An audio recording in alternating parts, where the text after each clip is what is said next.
जी अस्सलाम वालेकुम। मैं हूं मलिक तसीन। आज अपनी नई वीडियो के साथ। आज की मेरी वीडियो का टॉपिक है कि फ़्रांस में आप असाइलम कैसे कर सकते हैं।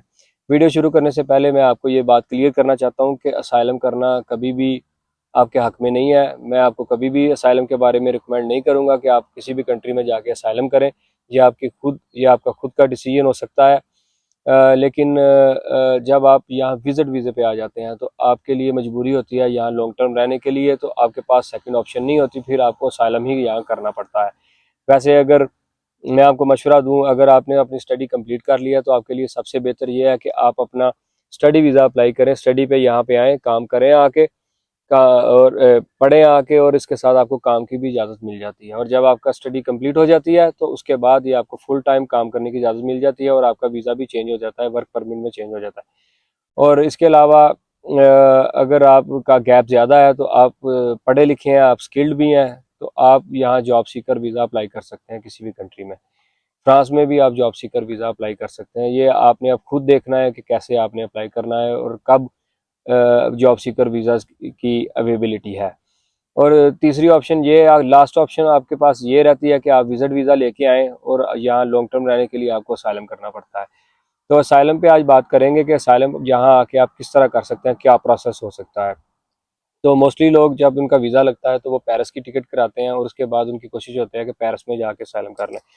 तो पेरिस की टिकट तो आप अगर करा लेते हैं, लेकिन आपके लिए बेहतर यह है कि आप पेरिस में असाइलम ना करें, क्योंकि पेरिस में असाइलम सीकर का रश बहुत ज़्यादा है। हर नेशन के लोग वहाँ पे आते हैं और वहाँ के लॉन्ग टर्म रहने के लिए असाइलम कर लेते हैं। आपको अपॉइंटमेंट्स नहीं मिलती, आपके लिए बड़े मसले मसाइल होते हैं, अकामोडेशन नहीं मिलती। आप पेरिस आएँ और उसके बाद यहाँ आप किसी रिलेटिव या दोस्त से रब्ता करें और उससे पूछें कि यार मुझे पेरिस के अलावा कोई सिटी रिकमेंड करें जो अच्छा हो सहूलियत के हिसाब से, और जहाँ पे असाइलम भी आसानी से मिल जाए। और इसलिए आपको उस सिटी की तरफ मूव करना चाहिए जहाँ पे आपके लिए ज़्यादा आसानियाँ हों। असाइलम के लिए जब आप यहाँ पे किसी सिटी में आते हैं तो सबसे पहले तरीकाकार उसका ये है कि आपको सबसे पहले सिम बाई करनी होती है। सिम बाई करके जहाँ से आप सिम बाई करते हैं, या आपका कोई इधर रिलेटिव या दोस्त है तो आप उससे पूछ लें कि नंबर्स कुछ नंबर्स ऐसे होते हैं कुछ डिपार्टमेंट के जो असाइलम की आपकी एप्लीकेशन को फर्स्ट टाइम लेते हैं, तो उनके नंबर्स पे आपने कॉल करके अपॉइंटमेंट लेनी होती है। अपॉइंटमेंट इतनी आसानी से नहीं मिलती क्योंकि असाइलम सीकर्स का रश बहुत ज़्यादा है। तो हो सकता है कि आपको अपॉइंटमेंट मिलने में 2 दिन लग जाए, 4 दिन लग जाए, 1 हफ्ता लग जाए। ये आपने अपने माइंड में रख के आना है कि जब आपने इधर आना है तो अपनी रहाइश का इंतज़ाम करना है कम से कम 7 से 8 दिन, 10 दिन के लिए। क्योंकि फ़ौरन से आपको असाइलम नहीं मिलता, फ़ौरन से आपकी अकोमोडेशन नहीं होती, इसलिए ये आपने खुद से अरेंज करना है। लास्ट ऑप्शन आपके पास होटल की होती है। तो अगर आपके पास दोस्त या कोई रिलेटिव नहीं है तो फिर आपने होटल में यहाँ ठहरना होता है। तो फैमिलीज़ के लिए ज़्यादा प्रॉब्लम होती है। फैमिलीज़ वाले इस चीज़ से आगाह रहें कि उन्हें अपने 7-8 दिन, 10 दिन के लिए यहाँ होटल करना होगा। होटल का खर्चा उस हिसाब से आप देख के आएँ।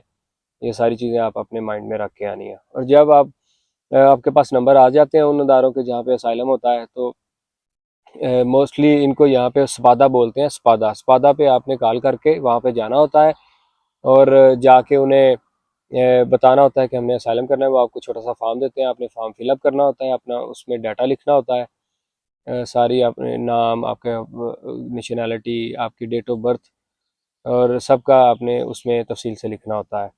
वो इतना मुश्किल काम नहीं होता। वो आपने अपनी एप्लीकेशन दे देनी होती है और आपने उन्हें बताना होता है कि हमारे पास अकोमोडेशन नहीं है, आप हमारी अकोमोडेशन का अरेंज कर दें। वो आपकी अकोमोडेशन का अगर उनके पास हो तो उसी वक्त अरेंज कर देते हैं, अगर ना हो तो आपको कहते हैं हम आपको दोबारा कॉल करेंगे। हो सकता है वो आपको 2 दिन कॉल ना करें, 4 दिन ना करें, इसलिए आपने अपनी अकोमोडेशन का बंदोबस्त अपने होम कंट्री से जब निकलना है तो करके आना है। 8 से 10 दिन के अंदर अंदर आपको अकोमोडेशन दे देते हैं। जब आपको आर्जी तौर पे टेम्परेरी अकोमोडेशन देते हैं तो वहाँ फिर वो आपको अपने ऑफिस में बुलाते हैं, आपको टिकट्स वगैरह देते हैं और आपको बता देते हैं, आपको मैप देते हैं कि आपने इस जगह पे जाना है। वहाँ पे जब आप जाते हैं अपनी आर्जी रिहाइश पे, वहाँ भी एक ऑफिस होता है, अदारा होता है। आपने जाके उन्हें बताना होता है कि उनको पेपर दिखाने होते हैं कि ये हमें पेपर मिले हैं। वैसे उनको आपकी इतला पहले से ही होती है, तो आपको रिहाइश दे देते हैं। रिहाइश इस तरह होती है कि अगर आप अकेले हैं, सिंगल हैं, तो आपको शेयरिंग में रखा जाता है, 2-4 लड़के आपके साथ होंगे। और अगर लड़की हैं आप तो आपको भी शेयरिंग में मिलेगा, लड़कियों के साथ रखा जाएगा। और अगर फैमिली के साथ आ रहे हैं तो आपको अलग से रूम मिलेगा। बच्चों के हिसाब से वो आपको रूम देंगे। 2 बच्चे हैं तो छोटा रूम मिलेगा, 4 बच्चे हैं, 3 बच्चे हैं तो उस हिसाब से बड़ा रूम मिलता है।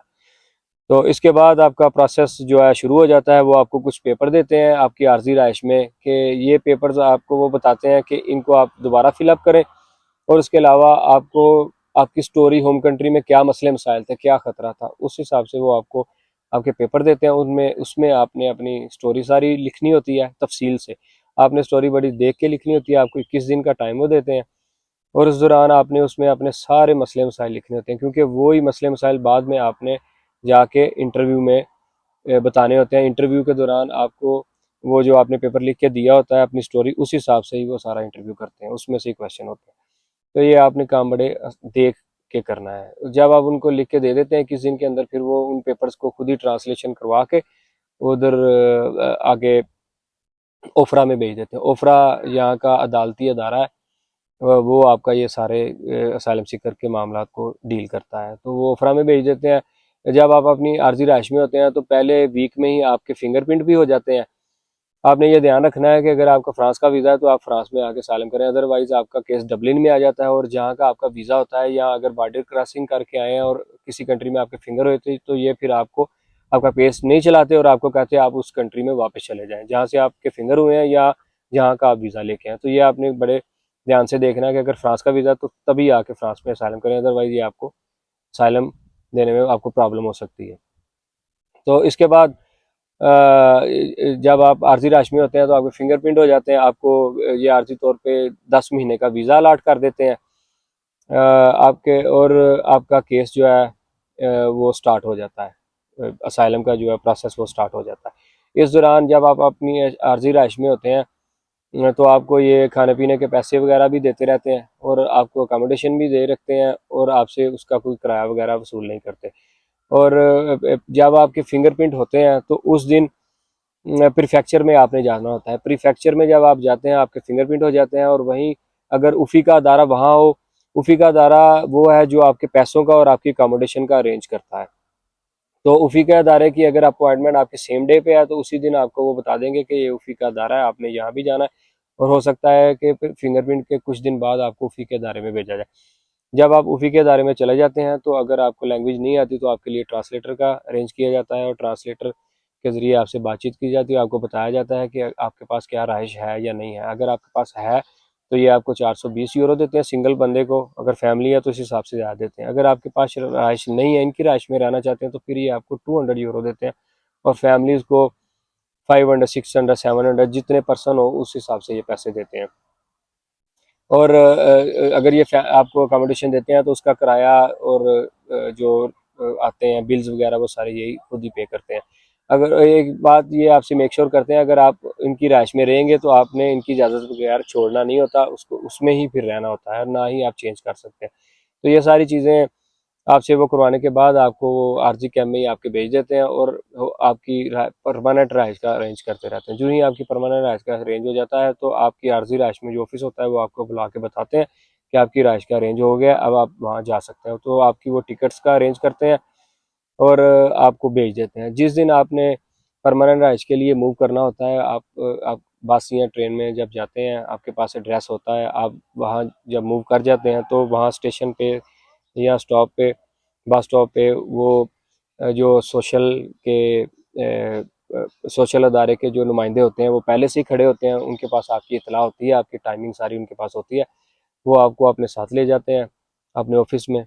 वहाँ जाके आपके आपसे आपको अगर आपके पास पैसे नहीं है तो वो आपको थोड़े बहुत पैसे देते हैं, और आपको रहाइश वगैरह आपकी दिखाते हैं और उधर आपकी शिफ्टिंग करा देते हैं।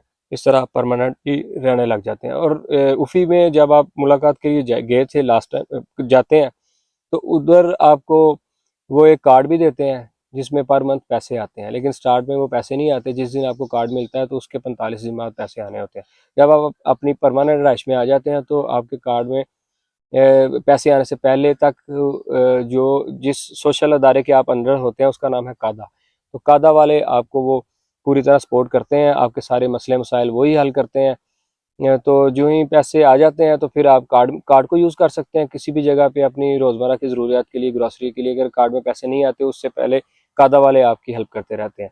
और अगर आपको कोई बीमार इमरजेंसी हो जाती है तो वो कादा वाले ही आपका अरेंज करते हैं। लेकिन 3 महीने बाद जब आपके फिंगरप्रिंट होते हैं, उसके 3 महीने बाद आपका इंश्योरेंस पेपर बन के आता है। उस बिहाफ पे आपका यहाँ ट्रीटमेंट बिल्कुल फ्री होता है और मेडिसन भी बिल्कुल फ्री हो जाती है। उससे पहले आपने थोड़ी एहतियात करनी है और कोशिश करनी है कि आप बीमार वगैरह ना हो, अदरवाइज़ आपको खुद से उसका सारा अरेंज करना पड़ता है। और बच्चों की इंश्योरेंस जो है वो पहले दिन से ही बन जाती है, जिस दिन वो फ्रांस में दाखिल होते हैं।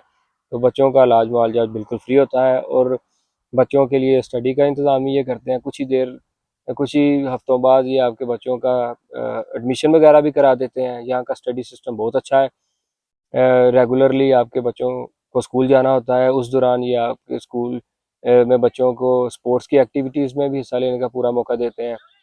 बच्चों को अपनी लैंग्वेज भी सिखाते हैं, इनके पास ट्रांसलेटर भी स्कूल में होते हैं और वो बच्चों की पढ़ाई के दौरान हेल्प करते रहते हैं। और पिकनिक वगैरह और इस तरह की दूसरी सोशल एक्टिविटीज़ में भी बच्चों को हिस्सा लेने का पूरा मौका दिया जाता है।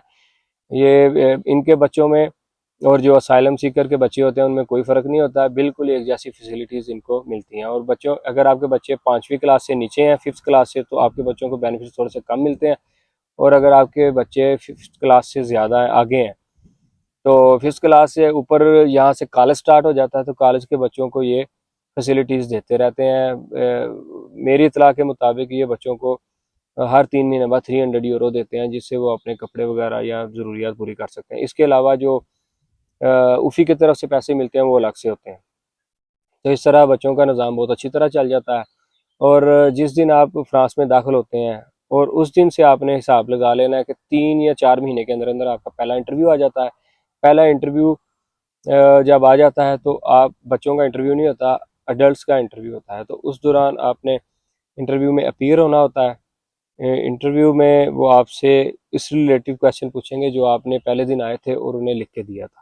उस हिसाब से ये आपसे इंटरव्यू करते हैं। तो आपने वो जो चीज़ लिख के दी थी इन्हें स्टार्टिंग में कि हमें अपने होम कंट्री में ये मसले मसाइल हैं, उसको आपने रिव्यू कर लेना है, उस पर आपने पूरी तरह तैयारी कर लेनी है। और उस हिसाब से आपने इंटरव्यू देना है। और ये आपने कोशिश करनी है कि जब आप अपने होम कंट्री से निकलते हैं तो ज़ाहिर बात है आपने इरादा किया होता है मेरे पास विजिट वीज़ा है तो मैंने जाके असाइलम करना है, तो आपको कुछ पिक्चर्स, कुछ वीडियोस, कुछ एविडेंस एफआईआर की सूरत में लेके आने होते हैं, कुछ अखबार के पेपर। अगर आपके कोई वहाँ मसले मसाइल हैं, आपकी कोई लड़ाई थी, आपको जान का खतरा, तो आपने वहाँ से लेके आने हैं। ये ना हो कि आप यहाँ आए और आप बाद में अरेंज करते रहें। तो वो फिर आपको पता है कि कंप्यूटराइज सिस्टम है, तो पिछली डेट्स में वो चीज़ें बनवानी मुश्किल हो जाती हैं। हर चीज़ इनकी एक्सेस में होती है। अगर आप कोई अखबार का पेपर या एफआईआर बनवाएंगे पिछली डेट में 2 नंबर तरीके से, तो इनको सब पता चल जाता है। तो इसलिए आपके पास जेन्युइन ही होनी चाहिए हर चीज़, स्टार्ट में आपने लेके आनी है जो आपने इधर इंटरव्यू में आके उन्हें दिखानी है। अगर आपका केस जेन्युइन है, हर चीज़ है, तो वो ऑब्वियसली आपके पास सारी चीज़ें होंगी। अगर आपका केस नहीं है तो आपको पता है आपने खुद कैसे ये सारी चीज़ें तैयार करनी है, आपको पता है कि हर काम वहाँ इंडिया और पाकिस्तान में हो जाता है। और इसके बाद जब आपका केस यहाँ चल जाता है, फर्स्ट इंटरव्यू हो जाता है, उसके 2-3 महीने बाद या ये कोई टाइम स्पेसिफिक नहीं होता, मे बी 6 महीने तक रिजल्ट ना आए, मे बी कई बंदे ऐसे हैं जिनका 1 साल तक भी रिजल्ट नहीं आया। जब रिजल्ट आ जाता है, अगर आपका केस पास हो जाता है तो आपको काफ की तरफ से पैसे मिलते हैं। फैमिली को ऑलमोस्ट, अगर 2 बच्चे हैं तो 1000 यूरो के हिसाब से पैसे मिलते हैं। पिछले सारे मतलब जब से आप फ्रांस में एंटर हुए थे तो आपके रिजल्ट आने तक वो 1000 पर मंथ के हिसाब से आपके पैसे जमा होते रहते हैं काफ में। वो आपको पैसे फिर जब आपका केस पास हो जाता है तो आपको मिल जाते हैं। उन पैसों से आप अपनी अकोमोडेशन ढूंढ सकते हैं।